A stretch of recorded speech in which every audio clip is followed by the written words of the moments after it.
On the morning of October 5, 1877, a clerk with the U.S. Army wrote down a number: 1,531 horses.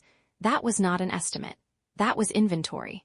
The Nez Perce had surrendered hours earlier in the Bearpaw Mountains in Montana, 40 miles short of Canada. That count is still in the federal campaign records today. You can find it in the archives. 61 years after that count, in the winter of 1938, 5 people sat at a kitchen table in Moro, Oregon, a wheat town. They were trying to save what was left of that same horse. By then the thousands had become a few hundred. Scattered. Thin.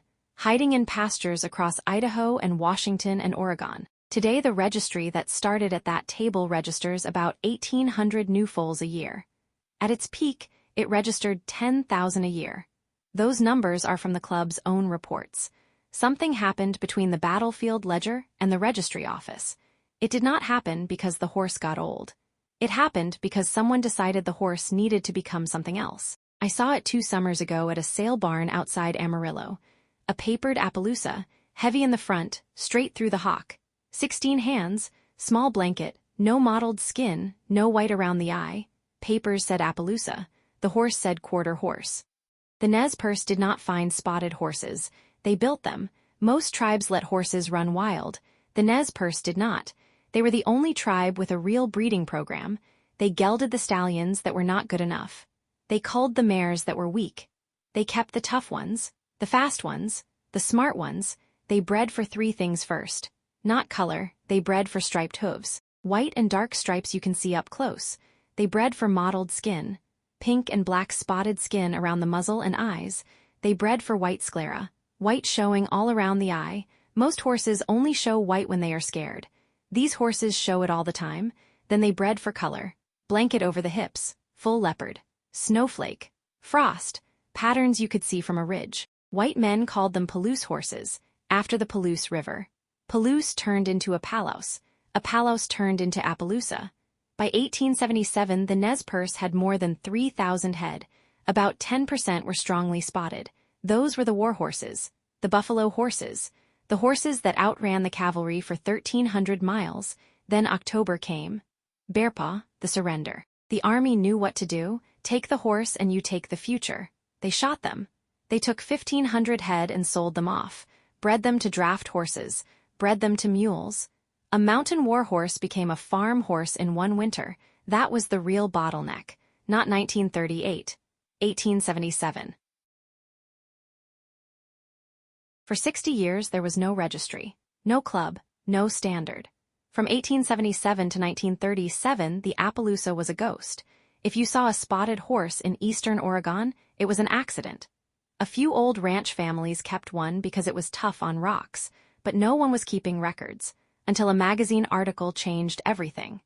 In 1937, Francis Haynes published a piece in Western Horseman. He had been traveling, researching the old Nez Perce horses. He said the breed was almost gone, almost extinct. Letters poured in. I have one. My granddad has one. I saw your article. One letter came from a wheat farmer in Moro, Oregon, Claude Thompson. Thompson had a few spotted horses himself. He believed they could come back. In December 1930, 5 people signed the papers to create the Appaloosa Horse Club.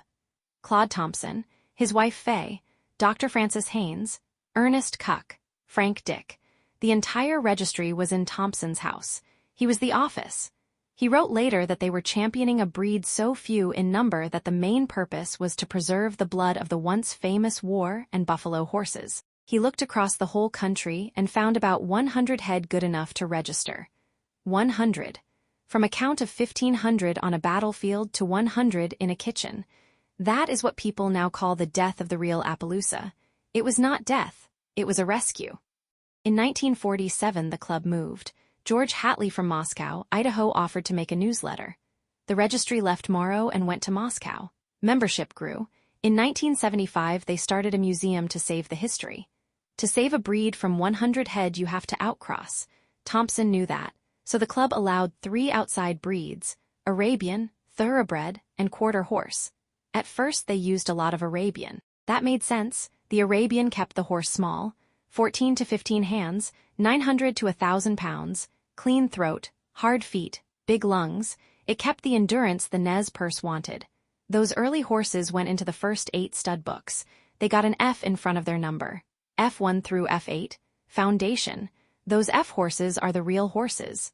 Thompson approved them himself. Then the quarter horse took over. After the war, everyone wanted bigger. 16 hands, 1,200 pounds, big hips for the show pen. Breeders started crossing Appaloosa to quarter horse, then back to quarter horse again. The papers still said Appaloosa. The body did not. Today you can register a horse that is 75% quarter horse. You can register a solid bay horse with no spots at all because its sire had spots. The club calls them non-characteristic. Look at old photos from 1895. Nez Perce men with leopard horses. 14.3. Lean, spots from nose to tail, white around the eye, striped hooves. Look at a modern show winner. 16.2. Heavy front, straight shoulder, tiny blanket on the rump, no white eye. Solid hooves, it is a quarter horse wearing a costume. So how do you tell if you have the real one or the replacement? Get your papers. 60-second check. First, look for the F. If your registration number has F1 through F8, you have foundation. That traces to Thompson's original books. That is the one to keep. Second, check the percentage.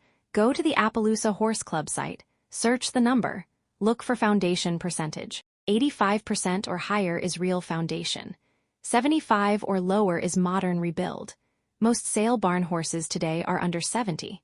Third, look for the 3 things that have nothing to do with spots. Mottled skin around the muzzle, white sclera around the eye, striped hooves. The true Appaloosa has all 3. If your horse has none, you have heavy quarter horse blood. Fourth, read the first 2 generations. If you see Zippo Pine Bar, impressive Dock Bar, 3 bars, that is quarter horse halter breeding.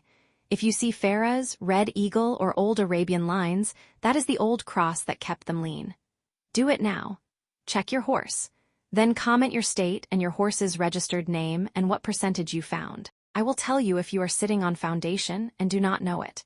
The real Appaloosa did not die in 1938. He was saved in 1938 by a farmer at a kitchen table. Then we decided he was not big enough for the show ring. So we changed him. If you want the next video on how the Nez Perce actually gelded and line bred, the method they used that no one teaches now, comment Nez Perce method below.